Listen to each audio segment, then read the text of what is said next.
இன்றைக்கி ஒரு சூப்பரான ஃப்ரூட் கேக் ரெசிபி தான் வந்து பார்க்க போகிறோம். அதுக்கு ஒரு பவுலில் 4 முட்டையை உடச்சி ஊற்றிக்கோங்க. அது கூட ஒரு 150 கிராம் சுகர், ஒரு 10 கிராம்ஸ் வாட்டர் இதெல்லாம் சேர்த்துக்கோங்க. அதுக்கப்புறம் ஒரு 1/2 டீஸ்பூன் வெனிலா எசன்ஸ், ஒரு 1/2 டீஸ்பூன் பைனாப்பிள் எசன்ஸ் இது எல்லாத்தையும் சேர்த்துக்கோங்க.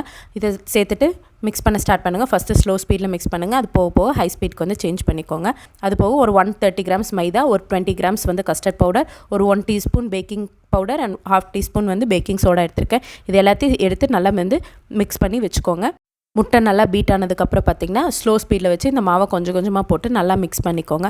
இதெல்லாம் நல்லா மிக்ஸ் ஆகி வந்ததுக்கப்புறம் ஒரு 10 கிராம்ஸ் வந்து கேக் ஜெல் யூஸ் பண்ணியிருக்கேன். கேக் ஜெல் யூஸ் பண்ணும்போது நம்மளுக்கு கேக் வந்து இன்னும் நல்லா ஃப்ளஃபியாக வந்து கிடைக்கும். கேக் ஜெல் எல்லாம் நல்லா மிக்ஸ் ஆனதுக்கப்புறம் ஒரு 50 கிராம்ஸ் ரிஃபைண்ட் ஆயில் சேர்த்துருக்கேன். இதுவும் நல்லா மிக்ஸ் பண்ணதுக்கப்புறம் லாஸ்ட்டாக ஒரு hand mix cut and fold மெத்தடில் ஹேண்ட் மிக்ஸ் கொடுத்துட்டு ஒரு டூட்டி ஃப்ரூட்டி ஆட் பண்ணிவிட்டு ஒரு டின்னில் சேர்த்து மேலே கார்னிஷ்காக கொஞ்சம் டூட்டி ஃப்ரூட்டி வச்சுட்டு பேக் பண்ணி எடுத்துக்கோங்க.